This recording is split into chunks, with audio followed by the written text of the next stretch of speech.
आदरणीय बंधुओं, माताओं व मेरी प्यारी बहनों, राधे राधे। आपका हमारे इस YouTube चैनल पर बहुत बहुत स्वागत है।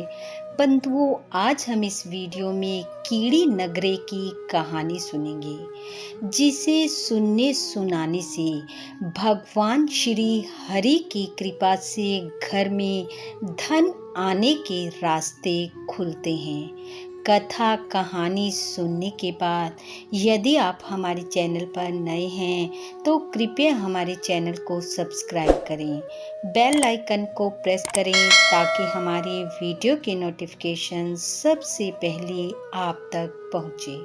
वीडियो को शेयर व लाइक भी जरूर करें। कथा कहानी के अनुसार एक गांव में एक बुढ़िया माई रहती थी।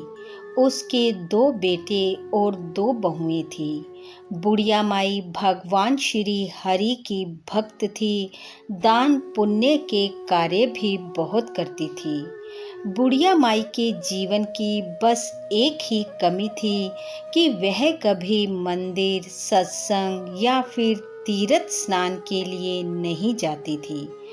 एक बार गांव के मंदिर में भगवत कथा का आयोजन हुआ। उसके बेटे उसे कहने लगे, माँ, सारा दिन घर में ही भगवान को याद करती है, कभी मंदिर भी जाया कर। गांव के मंदिर में भगवत कथा हो रही है, कभी तो सुन आया कर। बुढ़िया माई कहती, हाँ बेटा, आज जाऊंगी। और ऐसा कहते कहते उसने 7 दिन पूरे कर दिए। भगवत कथा के 7वें दिन बेटों ने कहा, माँ, आज तो कथा की समाप्ति है, आज तो कथा सुना। बेटों की बात सुनकर बुढ़िया माई ने कहा, हाँ बेटा, जाती हूँ।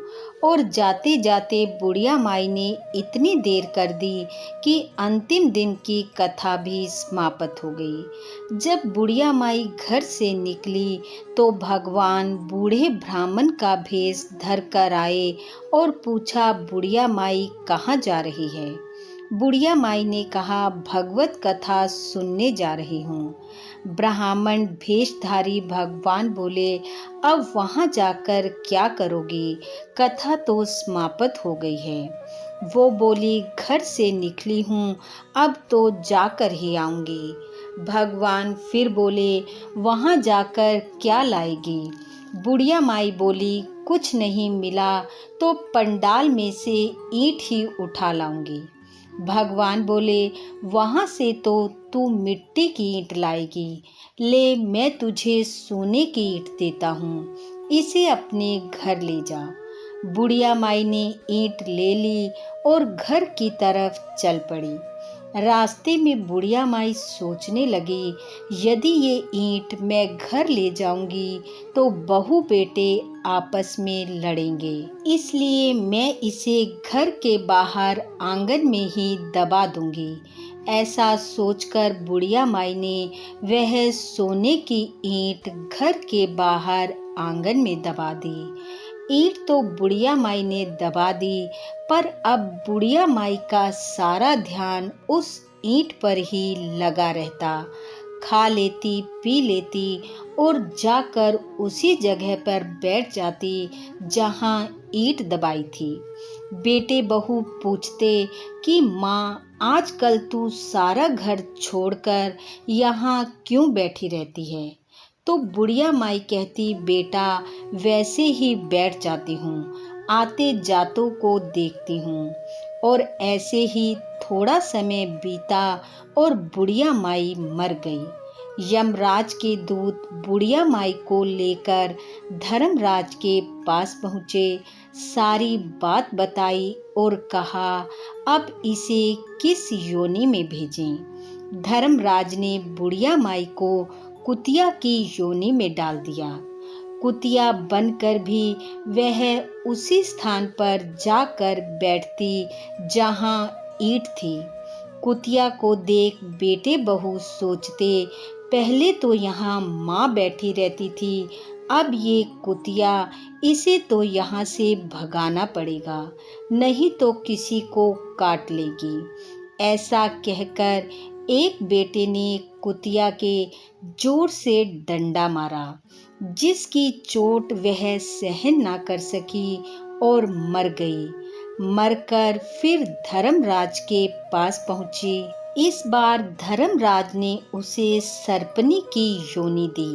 सर्प बनकर भी वह उसी ईंट वाले स्थान पर पहुंच गई और उस स्थान के आसपास फिरने लगी। बेटों ने सांप को उस स्थान पर देखा तो फिर सोचने लगे, पहले माँ, फिर कुतिया और अब सांप, ये तो किसी को डस लेगा। तब एक बेटे ने डंडा उठाया और सांप को मार दिया। मरकर वह फिर धर्मराज के पास पहुंच गई। उसे देख धर्मराज के दूत कहने लगे, महाराज, ये तो फिर से आ गई। इस बार धर्मराज ने उसे कीड़ी नगरे के रूप में वहीं स्थापित कर दिया जहां उसकी ईंट दबी थी। अब जब आंगन में कीड़ी नगरा हो गया तो उसके बेटे बहू बहुत परेशान, क्योंकि सारा घर कीड़ियों से भर गया। ना वे भोजन बना पाए, ना खा पाए और ना ही सो पाए। दुखी हो भगवान से प्रार्थना करने लगे कि ये क्या माजरा है। तब भगवान बूढ़े साधु का भेष बनाकर आए और आकर द्वार पर आवाज दी, साधु भूखा है, भोजन करवाओ। बुढ़िया माई का बेटा बाहर आया और बोला, महाराज, हम तो खुद भूखे बैठे हैं। हमारे घर में तो कीड़ी नगरे का वास हो गया है। ना हम भोजन बना पाते हैं, ना सो पाते हैं। हम तो बहुत दुखी हैं। आप ही कोई रास्ता दिखाओ। तब साधु वेशधारी भगवान बोले, तुम मुझे कुदाल दो। तब कुदाल लेकर उस स्थान को खोदा गया जहां सोने की ईंट दबी थी। ईंट निकालकर साधु वेशधारी भगवान ने ईंट के 2 टुकड़े किए और दोनों बेटों को एक एक दे दिया और कहा, अब तुम अपनी माँ के नाम से दान पुण्य करो, तब ये कीड़ी नगरा यहाँ से चला जाएगा। यह कहकर साधु वेशधारी भगवान चले गए। उनके जाने के बाद दोनों भाई इस बात को लेकर लड़ने लगे कि माँ के नाम का दान पुण्य तू कर और दूसरा कहे तू कर। दोनों में से किसी ने भी कुछ दान पुण्य नहीं किया। इसलिए कीड़ी नगरा वहां पर ज्यों का त्यों ही बना रहा। उनका घर में रहना दूभर हो गया। ना खा पाए, ना बना पाए और ना ही सो पाए। कुछ समय बाद भगवान फिर से साधु रूप धर उनके द्वार पर पहुँचे और भोजन के लिए पुकारा। बुढ़िया माई के दोनों बेटे बाहर आए और कहा, महाराज, हमारे घर की हालत तो वैसी की वैसी ही है। ये कीड़ी नगरा ज्यों का त्यों बना हुआ है। साधु ने उन्हें कहा, जाओ, जो ईंट के 2 टुकड़े करके मैंने तुम्हें दिए थे उसे लेकर आओ। दोनों ने सोने की ईंट लाकर साधु को दे दी। तब साधु रूपधारी भगवान ने उनमें से एक एक टुकड़ा और किया और कहा, अब इसे बेचकर जो धन तुम्हें मिले उसे अपनी माँ के निमित्त लगाओ, दान पुण्य के कार्य करो। इस कीड़ी नगरे पर दाना डालो, शक्कर आटा डालो। यदि ऐसा नहीं करोगे तो तुम्हारी माँ को मुक्ति नहीं मिलेगी और ये कीड़ी नगरा ऐसे ही बना रहेगा। तब दोनों बेटों ने अपनी माँ के निमित्त दान पुण्य का कार्य किया। कीड़ी नगरे में आटा शक्कर डाला, दाना डाला और देखते ही देखते वह कीड़ी नगरा वहां से चला गया। बुढ़िया माई की मुक्ति हुई और वह अपने बेटे बहुओं को आशीर्वाद देती हुई प्रभु के धाम को चली गई और मुक्ति को प्राप्त हुई।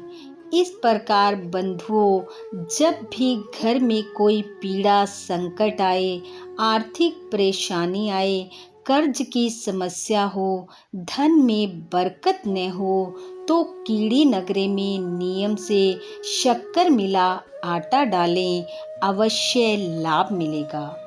इसी के साथ आप सबका बहुत बहुत धन्यवाद। राधे राधे।